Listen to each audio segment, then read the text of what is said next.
RetroRaconteur here, guys, and I'm trying to play through every Harry Potter game ever made, and by far one of the weirdest, most bizarre Potter games that I've tried so far is Wonderbook Book of Spells. I just want to give you kind of an overview of this game, what I experienced by playing it, whether or not it's worth revisiting, and also talk a little bit about the best part of the game, which is actually some interesting lore and story details that are even featured in Hogwarts Legacy, at least to an extent. So he cast his Patronus, and the mouse shone like a star. Now, I guess technically you could argue that this is not even a Harry Potter game. His name doesn't appear anywhere in the title. However, it is a title set in the wizarding world. You can see here, only on PlayStation, and required this little Wonderbook right here, the PlayStation Move, as well as the PlayStation Eye. Now, if you haven't heard of Wonderbook, that doesn't surprise me at all, because this was a very niche product, I would say. It was for the PlayStation 3 all the way back in 2012. And you want to know how many games they made for this thing? 4. 4 total games were made for the Wonderbook, 2 of which were Harry Potter games. The other one was Book of Potions, which I'm planning to play at some point. Here's what the book looks like. So it is an augmented reality title. So it basically uses this book to sort of locate things for the camera, and then it actually makes them appear in the game. That's it. Very good. Right, keep Expelliarmus! Now, I did mention it was a PlayStation 3 exclusive title, and that is primarily because it was developed by Sony's own London studio, which unfortunately that studio no longer exists. However, it was developed internally there, and this was part of a partnership with Sony, J.K. Rowling, and Pottermore, back when it was the old school style Pottermore. And it seemed like they had much bigger plans for this device. I can't imagine that it sold very well. But again, they only came out with 4 total games for it. And they actually announced it at E3. So, I mean, they devoted stage time to this at E3. I'm pleased to announce Wonderbook Book of Spells. Book of Spells is the first title to be published for Wonderbook, and it reflects a strong collaboration between PlayStation and J.K. Rowling. Now, of course, for longtime fans of the series, you will probably recognize the name Miranda Goshawk and even Book of Spells, or at least Standard Book of Spells, because that does in fact appear in the books. Bring wizardry to life in your living room. Found in the Hogwarts library, the Book of Spells allows you to master 20 spells from the world of Harry Potter, such as Lumos, Expelliarmus, and Wingardium Leviosa, levitate frogs, shrink pumpkins, and conjure fire. And I mean, you could see from the back right there, it was definitely marketed for kids, but there are a few things that I think you guys will care about, and that are the story details contained in here. So listen to this. Enjoy exclusive new writings from J.K. Rowling. Read enchanting chapters filled with wizarding tales, magical creatures, and collectibles. Unlock conundrum poems to discover the values of what it means to be an accomplished wizard or witch. Now, it does take a little bit to get this actually booted up and running. You'll see me here kind of doing this calibration with the PlayStation Move controller. And I will say the majority of you, if you happen to get this and want to try it out yourself, you probably won't be playing in the setup that I was playing. You can see me here trying to actually set it up on my desk because I was trying to stream it. Actually, I think it's supposed to be more like it's pictured there on their little diagram. You're supposed to be sitting in the floor with the TV raised up a little bit, or at the very least, the actual PlayStation Eye raised up a little bit and pointing down at you. It really needs to be able to see the full book. And there are a couple things that you're going to see here where I kind of struggled to get it to read the book. So just know that was probably more on me than it was the technology not working. For the most part, I will say the technology worked pretty well here. I mean, you can see the webcam there. It's a pretty low quality with the PlayStation Eye cam.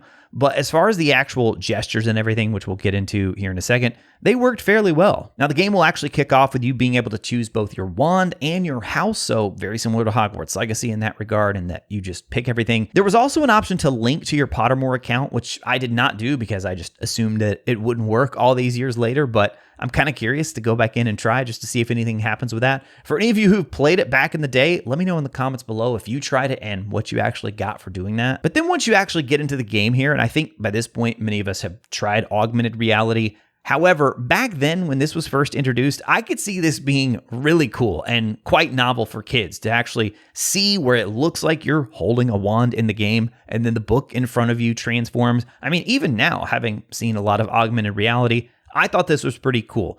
You actually do get to take a little photo here as well, so that's kind of another example of me not being in the best position here by trying to sit and play this at my desk. So we had to do a couple of adjustments there to get it to work just right, and finally we managed to get it in there. Now, one of the first things they ask you to do is to dust the cover off the book, and of all the things that I encountered in the game, this is by far the one that I had the most trouble with, so I'm not sure if it was just buggy in general. Okay, the book is closed.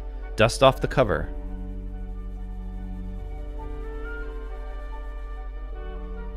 Maybe I have to use the wand. You can't start reading just I yet. think most likely it was because of how I had the book set up and the fact that I was sitting very, very close to the camera and there wasn't a lot of distance between the camera and the book at all. I mean, I could actually reach out and touch the camera, when in reality, I think they want you to be a little bit further away from it and also kind of down at an angle, which I tried to do. I kind of propped up my camera a little bit and put it at an angle, but still, I don't think it was fully enough. We managed to get it to work and actually get it to work enough where I could stream it. But this little section right here, it did take me a little bit. Finally, the way I actually got it to work was by actually kind of pulling my desk back a little bit, just like this right here, and then holding the book out. And I also was trying to use the wand. I thought maybe they wanted me to use the wand to dust it off. Finally, something just clicked and it worked. It finally worked. And you'll notice I'm holding the wand in what appears to be my left hand. So that is actually not how I was doing. I was holding it in my right hand. So everything was flipped and reversed on this, everything you see here. So once you actually get into the game here, you'll see that it is divided into a series of chapters. And even if you do all of these chapters, I mean, you can complete them in about 5.5 to 6 hours. If you really want to go for the full completionist, you will spend more time, but kind of 5.5 hours, I would say, for just a quick playthrough of the game. So really, for a game that requires you to have all of these devices, not a lot of content here. So the main kind of gameplay loop here is that you're going to be taken through a series of lessons to learn all of these different spells. And so they usually start with an interactive story. And this is really where you get those lore pieces. As far as the actual gameplay here, there's really not a lot for you. You actually kind of go to the background and then the story you'll see shift into the foreground. So that's kind of one part of the game where you don't see yourself at all on screen. You're still there because you can kind of interact with the wand, and there are these various elements where you'll have to pick an answer for something that they want to include in the story. Other times they have these little interactive tabs that you can kind of pull to make things happen. Sort of a fun, interesting storytelling mechanic here. Although I will 100% say this is clearly geared toward kids. Of all the parts of the game geared towards the kids, even though me as an adult, I'm very interested in the stories here, just the way that they're presented, you can tell that they were 100% targeting kids with this device. And as novel and fun as it is, and I will say it was fun, for especially like that first hour or so, I thought it was really quite novel and interesting. But the more you go through it, and that's probably why they made it a much shorter experience, 5.5 hours or so, is because it does tend to get very, very repetitive. I mean, my arm was kind of getting tired. Again, I was in sort of a different position than I think a lot of people would be in because I was trying to sit at a desk and film it. But once you kind of get out of those story segments, then you're going to go into a different type of more interaction. So there's an activity that you have to go through. And most of the time, it involves you either flicking your hand to kind of cast a spell, or there's one particular section where there are gnomes. And so you kind of use, it's almost like a spotlight effect. Okay, now I need to, can I not shrink them even further? Oh yeah, we can. Okay, now, good. Let's engorge you. As cool as it is, the first time you get to fire off a few spells by flicking the wand, eventually it does become pretty boring and monotonous, I'll just say. Now, I'm curious when I try out Book of Potions, does it kind of have that same effect where it wears off over time? For me, I've always felt this, going back to the Wii, going back to even VR games, it's like there's only so long that I can do the sort of gimmicky style games and enjoy it before I just get tired of it. And that was certainly the case here, even if the stories are at least somewhat interesting. And I should point out, honestly, like only the hardcore of hardcore fans are going to be interested in these stories, because I was pretty excited going in because there's one story in particular that is actually featured in Hogwarts Legacy. It's been mentioned on Harry Potter Theories channel as well. So if you've ever heard the story of the Dark Wizard Rhexidian, if you remember that in Hogwarts Legacy, or what you may remember is reading about Elias and his Patronus charm, which was actually a mouse. This super tiny Patronus, just this little mouse, was able to basically fend off all these Dementors to save an entire village. Long story short, Rhexidian tries to cast a Patronus as well, or a version of a Patronus. I'm really curious about that part actually, because there's all sorts of questions that raises, because it talks about him not being pure of heart. And because he wasn't pure of heart, he wasn't able to successfully cast a Patronus, and it actually ended up casting a bunch of maggots that essentially devoured him. It's pretty gruesome, actually. From the way it reads in this story, it almost seems like he was trying to cast a different type of spell because he wasn't necessarily wanting to ward off the Dementors, if that makes sense. He was almost using it as a way to attack Ilias and his Patronus to try and get rid of him. And of course, the big question that this brings up is then, well, what about Dolores Umbridge? Because she is definitely not pure of heart, and yet she was able to cast a Patronus in the Harry Potter series. We never see Voldemort cast one. We don't see Bellatrix cast one. Umbridge, however, most of us will agree that pretty evil character with very bad intentions. And even if you wouldn't say she's evil, I would say she is. But even if you wouldn't go that far, it's still a big stretch to call her pure of heart here. So I'd be super curious to know what the lore details are of this. Maybe it's just a plot inconsistency. That is entirely possible. That it's just an inconsistency that J.K. Rowling did not necessarily intend, and now this is just how it is. But you can see the full story in this game.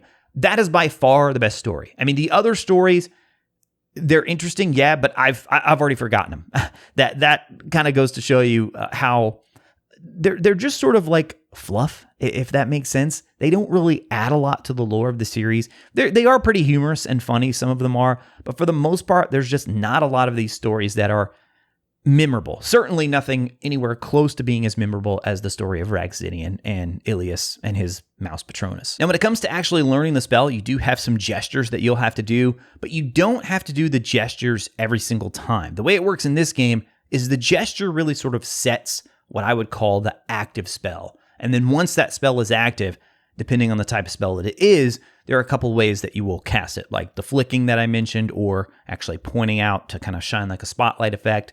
There's a couple different things like that, but you don't have to do the gesture every single time. It did get a little bit hard to remember all the gestures, especially because I didn't play this all in one sitting. If you play it all in one sitting, then it probably won't be too much trouble for you.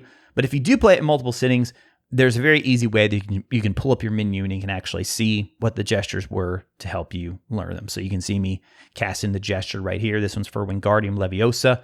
And then, so that one kind of uses like sort of the spotlight effect.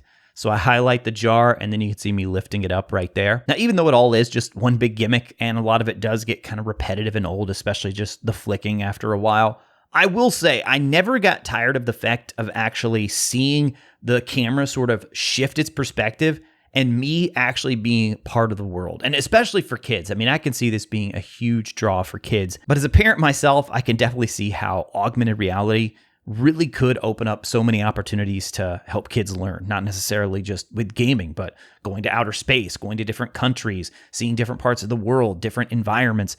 So many opportunities here for this. And there is just something kind of cool about seeing yourself actually in the world. Now, would I recommend you going out on eBay, going to your local used game shop, trying to find a PlayStation Move, trying to find a Wonderbook to play this game?